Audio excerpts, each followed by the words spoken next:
Friends, James Lewis here with our weekly video on the lounges on stage in the auditorium, and joining me today is Luke Jarmain, one of our youth leadership team. And so friends, we're in this period of pledging as a church as we set our budget together for the following year of ministry. So it's a really important, really exciting, really encouraging time as a church. And so having Luke here, I thought, Luke, you're a young adult. Love to hear how young adults do pledging during this season. Yeah, I think like the rest of the church, we've been encouraged to be thinking and praying about this, whatever our income looks like, whether that's working casually or part-time.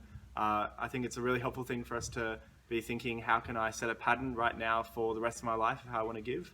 And in our community group, we've been talking about that and wanting to be giving right now, not waiting until we're working full-time or whatever that might be. Yeah, I love the set a pattern, and I love that you guys are talking and praying about it together, doing it in community. It's not just something we do on our own. So it's a really important time as we do this as a whole church together.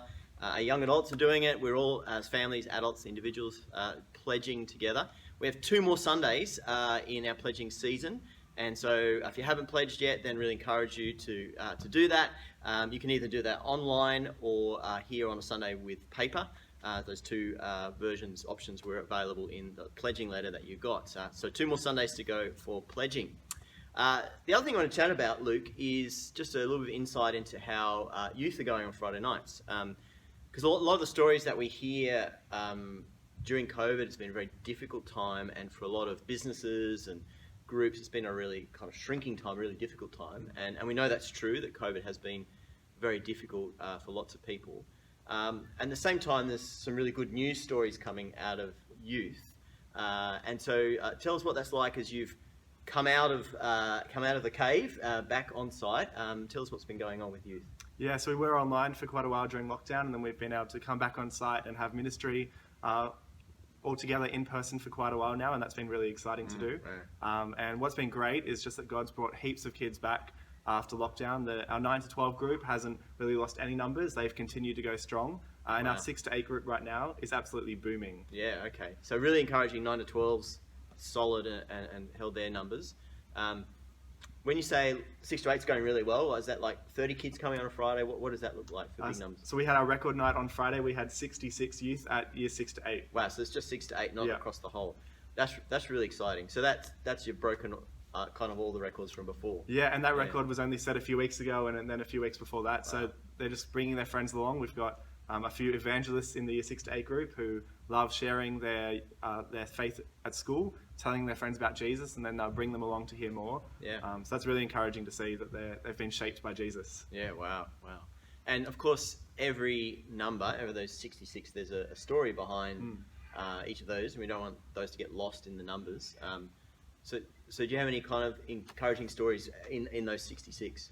Yeah, our year 6 boys and girls particularly, they've been bringing along a lot of friends, and they've got like the groups now from their schools who have come along and who are staying, those groups of friends, because they've been invited for the first time. So that's really encouraging to see, just that new friends are coming along, they're sticking. And of course, we also love seeing our youth grow in maturity, and I've seen a great example of that with a boy at youth who I've been chatting to and praying with about living for Jesus at school. That's actually been really hard for him. There have been people who are challenging him on his faith and saying that he must hate them because he's a Christian. And we've just been thinking together about how he can respond in love to them. So that's been really cool just to see his heart for people who are lost.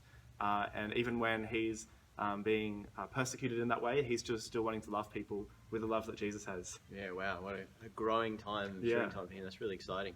So friends, keep praying for our youth leaders, for Tim and Luke and the team as they lead our youth. Pray for our youth in this really exciting time in their lives as they're growing and maturing. And then Luke, you got a really exciting night this Friday. It's called BAM, which will not mean a lot to some adults. We should probably explain that. Yeah. That stands for Bring a Mate, and that's really exciting because that's a night where we particularly encourage all of our youth to bring their friends along. And so we've already at 66, they've already been bringing their friends along. We're keen to see what happens this Friday. I think it could be massive. Yeah, wow. So bring a friend night. Bring a mate. Bring a mate. See, I'm not going to get it right. It's very exciting. So a bunch of things to pray for there as we pledge as a church, and for a BAM night for our youth, that God will continue to draw teenagers to come and hear about Jesus together. Thanks for joining us, Luke. Thank and you. friends, see you online or on site this Sunday. God bless.